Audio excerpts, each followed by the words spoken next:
ಎಲ್ಲರಿಗೂ ತಮ್ಮ ಭವಿಷ್ಯ ತಿಳಿಯುವಂತಹ ಕುತೂಹಲ ಇರುತ್ತೆ. ಭವಿಷ್ಯ ಅಂದ್ರೆ ಏನು?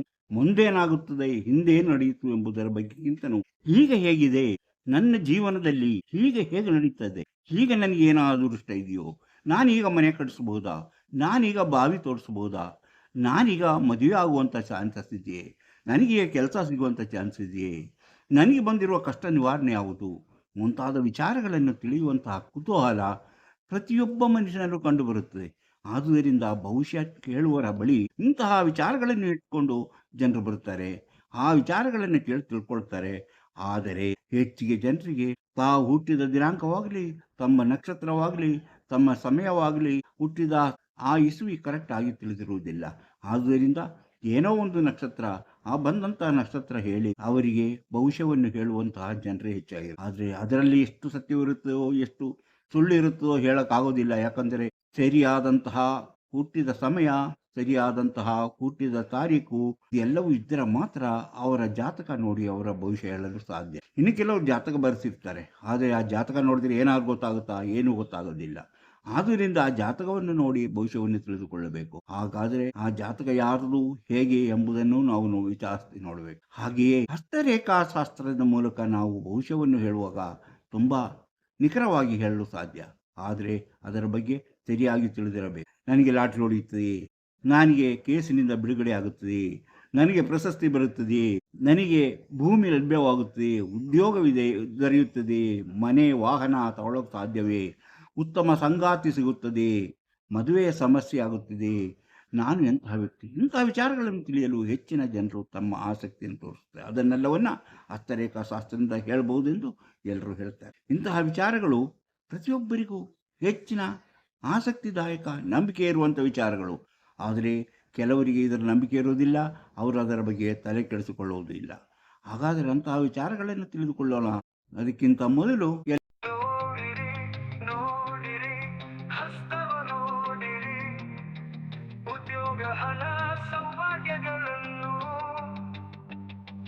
ತಿಳಿಯಲು ನಿಮ್ಮ ಹಸ್ತ ನೀವೇ ನೋಡಿ, ಕೈಯಲ್ಲದು ನಿಮ್ಮ ಜೀವನ.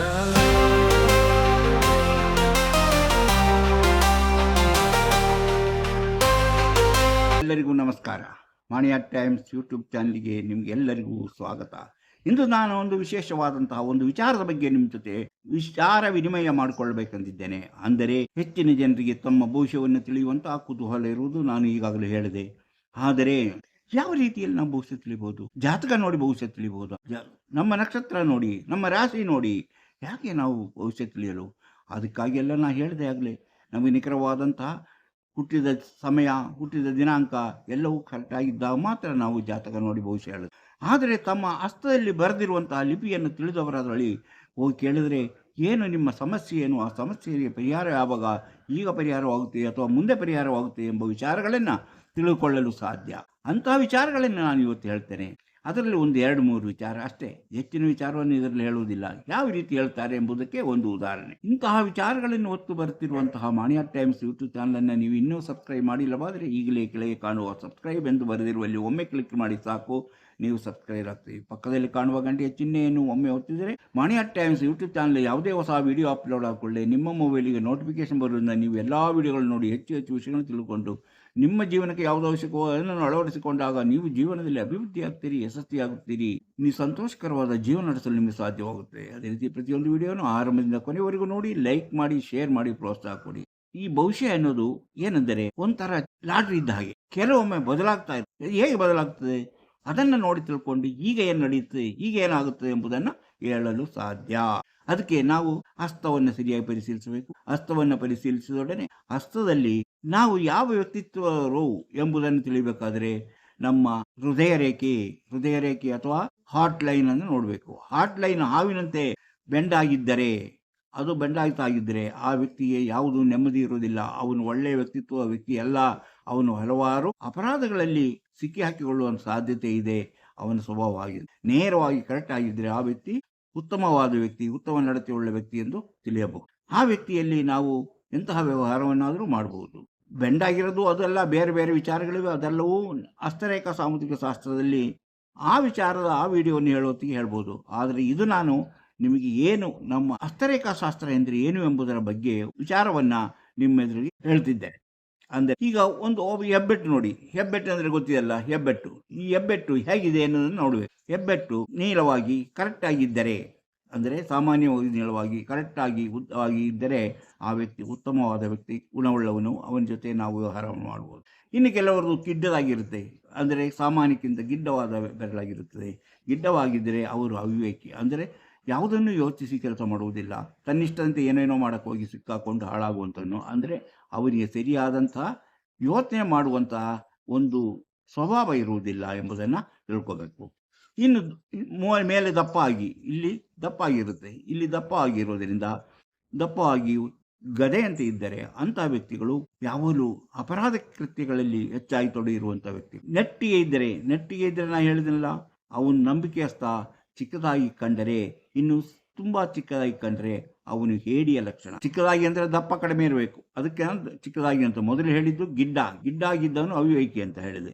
ಹಾಗೆಯೇ ಮೇಲ್ಗಡೆ ದಪ್ಪವಾಗಿದ್ದವನು, ಗದೆ ಅಂತ ಬೆರಳಿದ್ದವನು, ಅವನು ಕ್ರಿಮಿನಲ್ ಅಫೆನ್ಸ್ ಅಂದರೆ ಅಪರಾಧಿ ಆಗುವಂಥ ಸಾಧ್ಯತೆ ಹೆಚ್ಚಾಗಿದೆ. ಹೀಗೆ ನಾವು ಒಬ್ಬ ವ್ಯಕ್ತಿಯ ಸಾಮಾನ್ಯವಾದ ಫಲಗಳನ್ನು ನೋಡ್ತೇವೆ. ನಾವು ವಿವಾಹ ರೇಖೆ ಹೇಗಿರುತ್ತೆ? ವಿವಾಹ ರೇಖೆ ಹೇಗಿದ್ದರೆ ಅಂದರೆ, ವಿವಾಹ ರೇಖೆ ನಮ್ಮ ಹಸ್ತದ ಇಲ್ಲಿರುತ್ತೆ, ಇಲ್ಲಿರುವಂಥ ವಿವಾಹ ರೇಖೆಗಳು. ಈ ವಿವಾಹ ಕಿರುಬೆರಳ ಕೆಳಗೆ ಇಲ್ಲಿರುತ್ತೆ. ಆ ವಿವಾಹ ರೇಖೆ ಒಂದಲ್ಲ 2-3 ಇರುತ್ತೆ.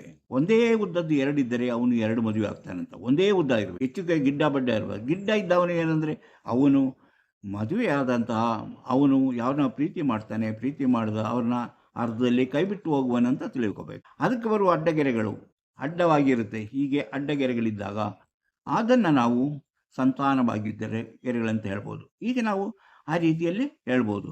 ಅಂದರೆ ವಿವಾಹ ರೇಖೆಯಲ್ಲಿ ಅವರ ಅನೈತಿಕ ಸಂಬಂಧದ ಬಗ್ಗೆಯೂ ತಿಳಿಬೋದು, ಅವರು ಅನ್ಯಾಯ ಮಾಡುವುದರ ಬಗ್ಗೆಯೂ ತಿಳಿಬೋದು, ಹಾಗೆಯೇ ಅವರ ಸಂತಾನ ಭಾಗ್ಯದ ಬಗ್ಗೆಯೂ ತಿಳಿಬೋದು. ಹೀಗೆ ನಾವು ಕೆಲವು ವಿಚಾರಗಳನ್ನು ಸರಿಯಾಗಿ ತಿಳ್ಕೊಳ್ಳೋದು ಅದು ನಂಬಿಕೆ ಮತ್ತು ಆಸಕ್ತಿ ಇರುವವರಿಗೆ ಮಾತ್ರ. ಇಲ್ಲದಿದ್ದವರು ಇದ್ದಂತಹ ವಿಚಾರಗಳನ್ನು ನೋಡುವುದರಿಂದ ಯಾವುದೇ ಉಪಯೋಗವಿಲ್ಲ ಎಂಬುದನ್ನು. ಹಾಗೆ ನೋಡಿ, ಇನ್ನು ಕಪ್ಪು ಚುಕ್ಕೆ ಹಸ್ತದಲ್ಲಿ ಎಲ್ಲೂ ಇದ್ದರೂ ಸಹ ಅದು ಒಳ್ಳೆಯದಲ್ಲ. ಅದು ನೆಗೆಟಿವ್ ಫಲವನ್ನೇ ಕೊಡೋದು, ನಮಗೆ ತೊಂದರೆಗಳನ್ನೇ ಕೊಡೋದು, ಕೇಸುಗಳನ್ನೇ ಅಥವಾ ಅನ್ಯಾಯವಾಗೋದು, ಮೋಸ ಹೋಗೋದು, ಎಂತಹ ನಷ್ಟಗಳೇ ನಮಗೆ ಕಾಣಿಸೋದು. ಆದರೆ ಬಿಳಿ ಬಣ್ಣದ ಚುಕ್ಕೆ ಇದ್ದಾಗ ಎಲ್ಲೆಲ್ಲಿದ್ದಾಗ ಏನಾಗುತ್ತೆ ಅಂದರೆ, ಬಿಳಿ ಬಣ್ಣದ ಚುಕ್ಕೆಗಳು ಹಸ್ತದಲ್ಲಿದ್ದಾಗ ಅದು ನಮಗೆ ಒಳ್ಳೆಯ ಪಾಸಿಟಿವನ್ನೇ ಕೊಡುತ್ತೆ, ಪಾಸಿಟಿವ್ ಫಲಗಳನ್ನು. ಅದು ಎಲ್ಲಿದ್ದಾಗ ಏನು ಫಲ ಎಂಬುದನ್ನು ನೋಡೋಣ. ಈಗ ನೋಡಿ, ಗುರುಪರ್ವ ನಿಮ್ಗೆ ಗೊತ್ತಿದೆ. ಗುರುಪರ್ವ ಇಲ್ಲಿ ಬರುತ್ತೆ. ಇದು ಗುರುಪರ್ವ. ಯಾವುದು? ಇವು ತೋರು ಬೆರಳ ಕೆಳಗಿರುವುದೇ ಗುರುಪರ್ವದ ಅಂತ ನಾವು ಹೇಳುವಂಥ ಜಾಗ. ಅಲ್ಲಿ ಒಂದು ಬಿಳಿ ಚುಕ್ಕೆ ಇದ್ದರೆ, ಆ ಬಿಳಿ ಚುಕ್ಕೆ ಒಂದು ಚೌಕಾಕಾರದ ಗೆರೆ ಒಳಗಿದ್ದರೆ ಅವನಿಗೆ ಆಕಸ್ಮಿಕವಾಗಿ ಧನಲಾಭವಾಗುವುದು. ಅವನು ಲಾಟ್ರಿ ಟಿಕೆಟ್ ಕೊಂಡುಕೊಂಡ್ರೆ ಅವನಿಗೆ ಲಾಟ್ರಿ ಹೊಡೆಯುತ್ತದೆ. ಅದಿಲ್ಲದಿದ್ದರೆ ಅವನು ಲಾಟ್ರಿ ಟಿಕೆಟ್ ತಗೊಂಡು ಏನು ಉಪಯೋಗ ಇಲ್ಲ. ಈ ಲಾಟ್ರಿ ಒಂಥರ ಆಸೆ ತೋರಿಸುವಂಥದ್ದು. ಕೆಲವೊಮ್ಮೆ ಹತ್ತಿರದವರೆಗೆ ನಂಬರ್ ಹೋಗುತ್ತೆ, ಹತ್ತಿರ ಹೋಗಿ ಆಮೇಲೆ ಅದಕ್ಕೆ ಲಾಟ್ರಿ ಹೊಡೆಯೋದಿಲ್ಲ. ಇನ್ನು ಕೆಲವರಿಗೆ 50 ರೂಪಾಯಿನೋ 100 ರೂಪಾಯಿನೋ 500 ರೂಪಾಯಿನೋ ಲಾಟ್ರಿ ಹೊಡಿತಾ ಇರುತ್ತೆ. ಆಗ ಅವನಿಗೆ ಮತ್ತೆ ಲಾಟ್ರಿ ಟಿಕೆಟ್ ಕೊಂಡುಕೊಳ್ಳಬೇಕು ಎಂಬ ಆಸೆ ಮೂಡ್ತಾ ಇರುತ್ತೆ. ಆದರೆ ಈ ಥರ ಚುಕ್ಕೆ ನಾನು ಹೇಳಿದ್ನಲ್ಲ, ಗುರುಪರ್ವದಲ್ಲಿ ಬಿಳಿ ಚುಕ್ಕೆ ಇದ್ದರೆ, ಅದು ಚೌಕಾಕಾರದ ಒಂದು ಚಿಹ್ನೆಯ ಒಳಗಿದ್ದರೆ ಅವರಿಗೆ ಲಾಟ್ರಿ ಗ್ಯಾರಂಟಿ ಹೊಡೆಯುತ್ತದೆ. ಅವರು ಲಾಟ್ರಿ ಟಿಕೆಟ್ ಕೊಂಡುಕೊಳ್ಳಬಹುದು ಎಂಬುದರ ಸೂಚನೆ. ಶನಿ ಬೆರಳು ನಿಮ್ಗೆ ಗೊತ್ತಿದೆ. ಶನಿ ಬೆರಳು ಎಲ್ಲಿದೆ? ಇದು ಶನಿ ಬೆರಳು ಅಥವಾ ನಡು ಬೆರಳು. ಅದರ ಕೆಳಗಿರುವುದೇ, ಇಲ್ಲಿರುವುದೇ ಶನಿ ಬೆರಳು. ಆ ಶನಿ ಬೆರಳ ಕೆಳಗಡೆ ಇದ್ದರೆ ವೈಟ್ ಪಾಯಿಂಟ್ ಅಥವಾ ಬಿಳಿ ಚುಕ್ಕೆ ಇದ್ದಾಗ ಆ ವ್ಯಕ್ತಿಗೆ ಅದುವರೆಗೂ ತುಂಬ ಕೇಸುಗಳು, ಜಮೀನಿನ ಸಂಬಂಧವಾಗಿರ್ಬೋದು ಅಥವಾ ದಾಂಪತ್ಯ ಜೀವನದಲ್ಲಾಗಿರ್ಬೋದು, ಡೈವೋರ್ಸ್ ಕೇಸ್ ಆಗಿರ್ಬೋದು, ಅದು ಬರ್ತನೇ ಇರುತ್ತೆ. ಎಷ್ಟೇ ದಿವಸ ಆದರೂ ಮುಗಿಯೋದಿಲ್ಲ, ಅದು ಮುಂದುವರಿತಾನೆ ಇರುತ್ತೆ. ಅಂಥವರಿಗೆ ಈ ಬಿಳಿ ಚುಕ್ಕೆ ಎಲ್ಲ ಬಂತು ಅಂದರೆ ಬಿಡುಗಡೆ ಆಗುತ್ತದೆ. ಅವ್ರೇನು ಹೇಳುತ್ತೆ, ಆ ಕೇಸು ಅದುವರೆಗೂ ಏನು ಹೇಳುತ್ತೆ, ನಾನು ನಿನ್ನಿಂದ ಬಿಟ್ಟು ಹೋಗಲ್ಲ. ಈಗ ಡೈವೋರ್ಸ್ ಕೇಸ್ ಯಾವನ ಹೋಗ್ತದೆ, ನಾನು ಬಿಟ್ಟು ಹೋಗಲ್ಲ ಅಂತ. ಆದರೆ ಈ ಬಿಳಿ ಚುಕ್ಕೆ ಎಲ್ಲ ಕಾಣಿಸ್ತು, ಮೂಡ್ತು, ಅವರ ಜೀವನವು ಸುಖ ಆಯಿತು. ಯಾಕಂದರೆ ಅದು ಬಿಟ್ಟು ಹೋಗುತ್ತೆ, ಆ ಕೇಸಲ್ಲಿ ಮುಗಿದೋಗುತ್ತೆ. ಅದೇ ಬಿಳಿ ಚುಕ್ಕೆಯ ಪವರ್. ಆ ಬಿಳಿ ಚುಕ್ಕೆ ಇದ್ದರೆ ಅದರವರಿಗೆ ಉತ್ತಮವಾದಂತಹ ಫಲವನ್ನು ಕೊಡುತ್ತದೆ. ಇನ್ನು ಸೂರ್ಯ ಬೆರಳು ಸೂರ್ಯ ಬೆರಳ ಕೆಳಗೆ, ಇದು ಸೂರ್ಯ ಬೆರಳು, ಯಾವುದು ಉಂಗುರ ಬೆರಳು ಅಂತೀವಲ್ಲ, ಈ ಉಂಗುರ ಬೆರಳ ಕೆಳಗೆ ಇಲ್ಲಿ ನೋಡಿ, ಇಲ್ಲಿ ಬಿಳಿ ಚುಕ್ಕೆ ಇದ್ದರೆ, ಬಿಳಿ ಚುಕ್ಕೆ ಇದ್ದರೆ ಏನಾಗುತ್ತೆ, ಅಲ್ಲಿ ಯಾವಾಗ ಬಿಳಿ ಚುಕ್ಕೆ ಬರುತ್ತೋ ಆ ಬಿಳಿ ಚುಕ್ಕೆ ಬಂದ ಕೂಡಲೇ ಅವರಿಗೆ ಪ್ರಶಸ್ತಿ, ಅವರು ಅಂದ್ಕೊಂಡಿರಲ್ಲ, ಪ್ರಶಸ್ತಿ ಬಂದ್ಬಿಡೋದು ಅಥವಾ ಗೌರವ ಸನ್ಮಾನಗಳು ಸಿಗುತ್ತದೆ. ಅವರು ಅಂದುಕೊಂಡಿರೋದಂತಹ ರೀತಿಯಲ್ಲಿ ಅವರಿಗೆ ಸನ್ಮಾನಗಳು ದೊರೆಯುವಂಥ ಸೂಚನೆ ಅದಾಗಿರುತ್ತೆ. ಬಿಳಿ ಚುಕ್ಕೆ ಬಂದ ಕೂಡಲೇ ಅವರಿಗೆ ಅಂತಹ ಬಂದೇ ಬರುತ್ತದೆ ಎಂಬ ಒಂದು ಗ್ಯಾರಂಟಿಯನ್ನು ಅವರು ತಿಳಿಯಬಹುದು. ಅದೇ ಥರ ಇನ್ನು ಬುಧ ಪರ್ವ ಅಂದರೆ ನೋಡಿ, ಕಿರುಬೆರಳು ಕೆಳಗೆ ಇಲ್ಲಿ ಒಂದು ಬಿಳಿ ಚುಕ್ಕೆ ಇದ್ದರೆ, ಕಿರುಬೆಳ ಕೆಳಗೆ ಒಂದು ಬಿಳಿ ಚುಕ್ಕೆ, ಕಿರುಬೆಳಕ್ಕೆ ಒಂದು ಬಿಳಿ ಚುಕ್ಕೆ ಇದ್ದರೆ ಏನು, ಅದರ ಅರ್ಥ ಏನು ಅಂದರೆ ಅವರಿಗೆ ಆಗ ಉದ್ಯೋಗ ಸಿಗುತ್ತೆ, ಗ್ಯಾರಂಟಿಯಾದ ಉದ್ಯೋಗ ಅವರಿಗೆ ಸಿಗುತ್ತೆ, ಅಥವಾ ಅವರು ಸರಿಯಾದ ಆದಾಯವನ್ನು ಪಡೆಯುವಂತಹ ಒಂದು ಕೆಲಸಕ್ಕೆ ತೊಡಗುತ್ತಾರೆ ಎಂಬುದರ ಸೂಚನೆ. ಅದರಿಂದ ಅವರು ತಮ್ಮ ಜೀವನದಲ್ಲಿ ಅಭಿವೃದ್ಧಿಯನ್ನು ಕಾಣುತ್ತಾರೆ, ಜೀವನಾಭಿವೃದ್ಧಿಯನ್ನು ನಡೆಸುತ್ತಾರೆ ಎಂಬುದು ಇದರ ಚಿಹ್ನೆಯ ಫಲ. ಇನ್ನು ಮಂಗಳ ಇದೆ ನೋಡಿ, ಇದು ಮಂಗಳ, ಇಲ್ಲೊಂದು ಮಂಗಳ ಇದೆ, ಇಲ್ಲೊಂದು ಮಂಗಳ, ಎರಡು ಮಂಗಳ ಇದೆ. ಮಂಗಳ ಒಂದು ಇಲ್ಲಿ ಬರುತ್ತೆ, ಮಂಗಳ ಎರಡು ಇಲ್ಲಿ ಬರುತ್ತೆ, ಇಲ್ಲಿ ಬರುತ್ತೆ. ಈ ಮಂಗಳ ಒಂದರಲ್ಲಿ ಏನಾದರೂ ಒಂದು ಬಿಳಿ ಚುಕ್ಕೆ ಬಂತು ಅಂತ ಇಟ್ಕೊಳ್ಳಿ, ಆ ಬಿಳಿ ಚುಕ್ಕೆ ಬಂದರೆ ಅವನಿಗೆ ಜಮೀನು, ನಿವೇಶನ ಇಂಥವು ಪ್ರಾಪ್ತವಾಗುವಂಥ ಸಮಯ ಬಂದಿದೆ, ಅವರಿಗೆ ಸಿಗುತ್ತದೆ ಎಂಬ ಚಿಹ್ನೆ ಇದು. ಆದ್ದರಿಂದ ಯಾರ ಮಂಗಳ ಪರ್ವದಲ್ಲಿ ಬಿಳಿ ಚುಕ್ಕೆ ಇರುತ್ತೋ ಅವರಿಗೆ ಜಮೀನು, ನಿವೇಶನ ಸಿಗುವಂತಹ ಒಂದು ಸೂಚನೆಯದಾಗಿದೆ, ಅವರು ಜೀವನದಲ್ಲಿ ಅಭಿವೃದ್ಧಿ ಹೊಂದುತ್ತಾರೆ ಎಂಬುದಕ್ಕೆ ಅದು ಒಂದು ಸೂಚನೆಯಾಗಿದೆ ಎಂದು ತಿಳಿಯಬಹುದು. ಇನ್ನು ಚಂದ್ರಪರ್ವ ನಿಮ್ಗೆ ಗೊತ್ತಿದೆ, ಇಲ್ಲಿ ಚಂದ್ರಪರ್ವ, ಇದು ಚಂದ್ರಪರ್ವ. ಈ ಚಂದ್ರಪರ್ವ ಇದೆಲ್ಲ ಇಲ್ಲಿ ಬರುತ್ತೆ, ಈ ಗೆರೆ ಕೆಳಗಡೆ ಬರುತ್ತೆ. ಯಾವುದು, ನಮ್ಮ ಹೃದಯ ರೇಖೆಯ ಕೆಳಗೆ, ಹೃದಯ ರೇಖೆ ಅಂತ ನಾನು ಹೇಳಿದ್ದು ಇದು ಹೃದಯ ರೇಖೆಯ ಕೆಳಗೆ ಬರುತ್ತೆ. ಅದು ಆ ಒಂದು ಪರ್ವ, ಅಲ್ಲಿ ಒಂದು ಬಿಳಿ ಚುಕ್ಕೆ ನಿಮಗೆ ಕಾಣಿಸ್ತು ಅಂತ, ಆ ಬಿಳಿ ಚುಕ್ಕೆ ಬಂದ ಕೂಡಲೇ ಅವರಿಗೆ ಮನೆ ಅಥವಾ ವಾಹನ ಕೊಳ್ಳುವಂತಹ, ಅಥವಾ ಮನೆ ಕಟ್ಟಿಸುವಂತಹ, ಎಲ್ಲೇ ವಾಹನವನ್ನು ಕೊಳ್ಳುವಂತಹ ಅದೃಷ್ಟ ಬಂದಿದೆ ಎಂದು ತಿಳಿಯಬಹುದು. ಅದೃಷ್ಟ ಬಂದಿದೆ, ಅವರು ಸದ್ಯದಲ್ಲಿ ವಾಹನ ಅಥವಾ ಮನೆಯನ್ನು ಕೊಳ್ಳುತ್ತಾರೆ, ಅವರ ಜೀವನ ಸಂತೋಷದಾಯಕವಾಗಿ ಮುಂದುವರಿಯುತ್ತದೆ ಎಂಬುದರ ಸೂಚನೆ ಆಗುತ್ತದೆ. ಇನ್ನು ಶುಕ್ರಪರ್ವದಲ್ಲಿ ಇದು ಶುಕ್ರಪರ್ವದಲ್ಲಿ ಎಲ್ಲಾದರೂ ಒಂದು ಬಿಳೆ ಚುಕ್ಕೆ ಇದ್ದಾಗ, ಅದೇ ರೀತಿ ಬಿಳೆ ಚುಕ್ಕೆ ಒಂದು ಚೌಕಾಕಾರದ ಇದರೊಳಗಿದ್ದಾಗ, ಚೌಕಾಕಾರದೊಳಗಿದ್ದರೆ ಅವರಿಗೆ ಉತ್ತಮ ಸಂಗಾತಿ ಸಿಗುತ್ತದೆ. ಅವರು ಆ ಸಮಯದಲ್ಲಿ ಮದುವೆಗೆ ಸೂಕ್ತವಾಗಿದೆ, ಅವರು ಮದುವೆ ಆಗಬಹುದು, ಅವರಿಗೆ ಒಳ್ಳೆಯ ಸಂಗಾತಿ, ಅವರು ಮದುವೆ ಆಗುವುದರಿಂದ ಅವರ ಜೀವನದಲ್ಲಿ ಅವರಿಗೆ ಒಳ್ಳೆಯದಾಗುತ್ತದೆ ಎಂಬ ಸೂಚನೆಯದಾಗಿದೆ. ಅಂದರೆ ಯಾರು ಮದುವೆ ಆಗಬೇಕು ಎಂಬುದನ್ನು ಆಸೆಯಿಂದ ಇರ್ತಾರೋ ಅವರಿಗೆ ಇಂತಹ ಒಂದು ಚುಕ್ಕೆ ಬಂದ ಕೂಡಲೇ ಅವರು ಮದುವೆ ಆದರೆ ಅವರಿಗೆ ಹೆಚ್ಚಿನ ಅನುಕೂಲಗಳಾಗುತ್ತದೆ. ಹಾಗೆ ನೋಡಿ, ನಮ್ಮ ಇನ್ನು ಕೇತುಪರ್ವದಲ್ಲಿ ಬಿಳಿ ಚುಕ್ಕೆ ಬಂದಾಗ ಅವರಿಗೆ ಆ ಕೇತುಪರ್ವ ಗೊತ್ತೇ, ಇಲ್ಲಿ ಈ ಕೇತುಪರ್ವದಲ್ಲಿ ಬಂದರೆ ಅವರಿಗೆ ಜೀವನದಲ್ಲಿ ಆಕಸ್ಮಿಕ ಧನಲಾಭ ಅವರಿಗೂ ಆಗುತ್ತದೆ. ಮೊದಲೇ ನಾನು ಹೇಳಿದೆ, ಯಾವುದು ನಮ್ಮ ಗುರುಪರ್ವದಲ್ಲಿದ್ದಾಗ ಧನಲಾಭ ಆಗುತ್ತಂತ, ಆಕಸ್ಮಿಕ ಲಾಟ್ರಿ ಹೊಡೆಯುತ್ತಂತ. ಇದು ಲಾಟ್ರಿ ಅಲ್ಲ, ಅವರು ಹೂಡಿಕೆ ಮಾಡಿ ಅಥವಾ ಹಣದಿಂದ ಹೇಗಾದರೂ ಮಾಡಿ ಅವರಿಗೆ ಹೆಚ್ಚಿನ ಹಣವನ್ನು ಸಂಪಾದನೆ ಮಾಡುತ್ತೆ. ಇನ್ನಿದೆ ನೋಡಿ, ಇದು ರಾಹುಪರ್ವ ನೋಡಿ, ಇಲ್ಲಿ ಬರುತ್ತೆ. ಈ ರಾಹುಪರ್ವದಲ್ಲಿ ಬಿಳಿ ಚುಕ್ಕೆ ಇದ್ದರೆ ಅವರು ಆಧ್ಯಾತ್ಮಿಕ ವಿಚಾರಗಳಲ್ಲಿ ಹೆಚ್ಚು ಆಸಕ್ತಿಯನ್ನು ಹೊಂದಿ ಅವರು ಆಧ್ಯಾತ್ಮಿಕ ವಿಚಾರಗಳತ್ತ ಹೋಗುತ್ತಾರೆ ಎಂಬುದಕ್ಕೆ ಸೂಚನೆಯಾಗಿದೆ. ಹೀಗೆ ನಮ್ಮ ಹಸ್ತವನ್ನು ನಾವು ನೋಡುವಾಗ ಹಲವು ವಿಚಾರಗಳನ್ನು ನಾವು ತಿಳ್ಕೋಬೇಕಾಗುತ್ತೆ. ಹಾಗೆ ತಿಳ್ಕೊಂಡಾಗಲೇ ಮಾತ್ರ ನಮಗೆ ಸರಿಯಾದ ನಿಖರವಾದ ಭವಿಷ್ಯ ತಿಳಿಯಲು ಸಾಧ್ಯ.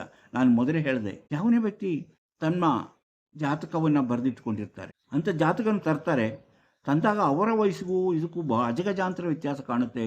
ಆಮೇಲೆ ಇದೇನು ಹೇಳ್ತಾರೆ, ಅದು ಯಾರ್ದು ಅಂದರೆ, ಇದು ನಮ್ಮ ತಂದೆಯವರದು ಅಥವಾ ನಮ್ಮ ತಾತನವರದು ಹಾಗಂತ ಹೇಳುವಂಥ ಜನಗಳಿದ್ದ. ಅಂದರೆ ಜಾತಕ ನೋಡಿದರೆ ಯಾರಿಗೂ ಏನು ಗೊತ್ತಾಗೋದಿಲ್ಲ. ಅದರಲ್ಲಿ ನಾವು ಗ್ರಹಗತಿಯನ್ನು ನೋಡಬೇಕು. ಆ ಗ್ರಹಗತಿಗಳನ್ನ ನೋಡಿ, ಲಗ್ನವನ್ನು ನೋಡಿ, ಎಲ್ಲವನ್ನು ವಿಚಾರ ಮಾಡಿದಾಗಲೇ ನಮಗೆ ಒಬ್ಬ ವ್ಯಕ್ತಿಯ ಜೀವನದಲ್ಲಿ ಆ ಸಮಯದಲ್ಲಿ ಏನು ನಡೆಯುತ್ತದೆ ಎಂಬುದನ್ನು ತಿಳಿಯಲು ಸಾಧ್ಯ. ಇಲ್ಲದಿದ್ದರೆ ಅವರ ಜೀವನದಲ್ಲಿ ಏನು ನಡೆಯುತ್ತೆ ಎಂದು ಜಾತಕ ನೋಡಿ ಹೇಳಲು ಸಾಧ್ಯವಿಲ್ಲ. ಆದರೆ ಹಸ್ತ ನೋಡಿ ಹೇಳುವಾಗ ಈ ಭಾಷೆ ತಿಳಿದಿದ್ದರೆ ಹಸ್ತದಲ್ಲಿರುವಂಥ ಲಿಪಿಗಳು ತಿಳಿದಿದ್ದರೆ, ಅದರ ಅಕ್ಷರಗಳು ತಿಳಿದಿದ್ದರೆ, ಅದರ ಚಿಹ್ನೆಗಳ ಅರ್ಥ ಏನು ಅಂತ ತಿಳಿದಿದ್ದರೆ ಅವರು ನಿಖರವಾದ ಭವಿಷ್ಯವನ್ನು ಹೇಳಲು ಸಾಧ್ಯ. ಅಂದರೆ ನಿಖರವಾದ ಭವಿಷ್ಯ ಅಂದರೆ ಏನು? ಅವರ ಜೀವನದಲ್ಲಿ ಏನು ನಡೀತದೆ, ಈಗೇನು ನಡೀತದೆ. ಸಾಮಾನ್ಯವಾಗಿ ಎಲ್ಲರಿಗೂ ಈಗ ನನ್ನ ಸ್ಥಿತಿ ಏನಿದೆ, ನಾನು ಯಾವ ರೀತಿ ಇದ್ದೇನೆ, ನನಗೇನಾಗುತ್ತೆ, ಈಗ ನಾನು ಮಾಡಬಹುದಾ ಕೆಲಸಗಳನ್ನು, ನನಗೆ ಕೆಲಸ ಸಿಗುತ್ತದಾ, ನನಗೆ ಮದುವೆ ಆಗುತ್ತದಾ, ನನ್ನ ದಾಂಪತ್ಯ ಜೀವನದಲ್ಲಿರುವಂಥ ಸಮಸ್ಯೆಗಳು ದೂರವಾಗುತ್ತಾ, ಮುಂತಾದ ವಿಚಾರಗಳನ್ನು ತಿಳಿಯುವುದೇ ಹೆಚ್ಚಿನ ಜನರ ಜ್ಯೋತಿಷ್ಯರ ಬಳಿಗೆ ಹೋಗುವಂಥ ಪರಿಸ್ಥಿತಿ. ನನಗೆ ಯಾರಾದರೂ ಕೇಡು ಮಾಡಿದಾರಾ, ಯಾರೋ ಮಾಟ ಮಾಡಿಸಿದಾರಾ, ಯಾರೋ ಮಂತ್ರ ಮಾಡಿಸಿದಾರಾ, ನನಗೇನಾದ್ರು ತೊಂದರೆ ಕೊಡ್ತಿದ್ದಾರಾ, ಬೇರೆ ಯಾರೋ ನನ್ನ ಬಗ್ಗೆ ಯೋಚನೆ ಮಾಡ್ತಿದ್ದಾರೆ ಎಂಬ ವಿಚಾರಗಳನ್ನು ಅವರು ಕೇಳ್ತಾರೆ. ಇದಕ್ಕೆಲ್ಲವನ್ನು ಪರಿಹಾರದ ಮೂಲಕ ನೀವು ಹಸ್ತವನ್ನು ನೋಡಿದರೆ ಎಲ್ಲವೂ ತಿಳಿಯುತ್ತದೆ.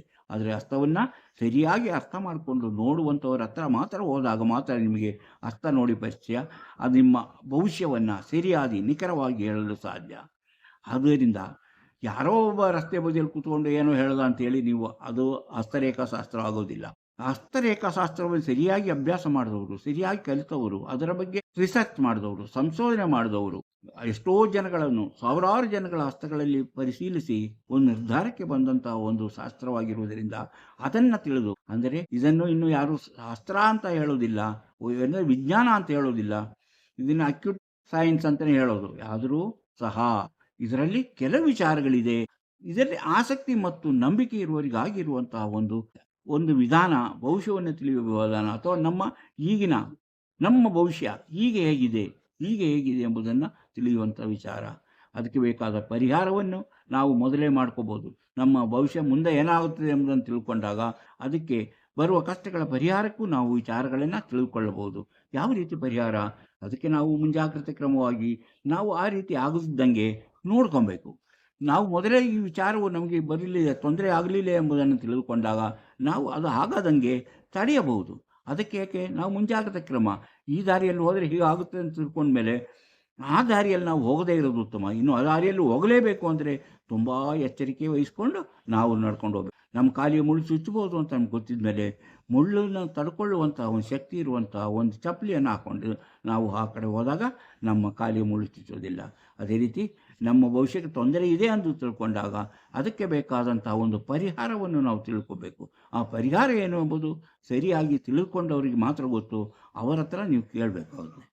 ಇಂತಹ ವಿಚಾರಗಳು ನಿಮಗೆ ತುಂಬ ಇಂಟ್ರೆಸ್ಟಿಂಗ್ ಆಗಿರ್ಬೋದು, ನಿಮಗೆ ತಿಳಿದಿರ್ಬೋದು. ಯಾವಾಗಲೂ ನಾನು ಇದೇ ರೀತಿ ಹಸ್ತರೇಖಾ ಅಥವಾ ಜ್ಯೋತಿಷದ ಬಗ್ಗೆ ಇದುವರೆಗೂ ನಿಮ್ಮ ಹತ್ರ ಈ ರೀತಿಯಲ್ಲಿ ಬಂದು ಹೇಳಿಲ್ಲ. ಇದು ಮೊದಲನೇದು. ನಿಮಗೆ ಇಂಥ ಕಾರ್ಯಕ್ರಮ ಇಷ್ಟವಾದರೆ ಲೈಕ್ ಮಾಡಿ, ಶೇರ್ ಮಾಡಿ, ಪ್ರೋತ್ಸಾಹ ಕೊಡಿ. ಹಾಗೆಯೇ ನೀವು ಇನ್ನೂ ಮಣಿ ಅಟ್ ಟೈಮ್ಸ್ ಯೂಟ್ಯೂಬ್ ಚಾನಲನ್ನು ಸಬ್ಸ್ಕ್ರೈಬ್ ಮಾಡಿಲ್ಲವಾದರೆ ಈಗಲೇ ಕೆಳಗೆ ಕಾಣುವ ಸಬ್ಸ್ಕ್ರೈಬ್ ಎಂದು ಬರೆದಿರುವಲ್ಲಿ ಒಮ್ಮೆ ಕ್ಲಿಕ್ ಮಾಡಿ ಸಾಕು, ನೀವು ಸಬ್ಸ್ಕ್ರೈಬ್ ಆಗ್ತೀರಿ. ಅದೇ ರೀತಿ ಪಕ್ಕದಲ್ಲಿ ಕಾಣುವ ಗಂಟೆ ಚಿಹ್ನೆಯನ್ನು ಒಮ್ಮೆ ಕ್ಲಿಕ್ ಮಾಡಿ. ಅಪ್ಲೋಡ್ ಆದ ನಿಮ್ಮ ಮೊಬೈಲಿಗೆ ನೋಟಿಫಿಕೇಶನ್ ಬರುವುದರಿಂದ ನೀವು ಎಲ್ಲ ವಿಡಿಯೋಗಳನ್ನು ನೋಡಿ ಹೆಚ್ಚು ವಿಷಯ ತಿಳಿದುಕೊಳ್ಳಲು ಸಾಧ್ಯವಾಗುತ್ತದೆ. ಇಂತಹ ಮತ್ತೊಂದು ವಿಡಿಯೋದೊಂದಿಗೆ ಮತ್ತೆ ಬರುತ್ತೇನೆ. ಇಷ್ಟು ಹೊತ್ತು ಈ ವಿಡಿಯೋ ನೋಡಿದ ನಿಮಗೆಲ್ಲರಿಗೂ ಧನ್ಯವಾದ.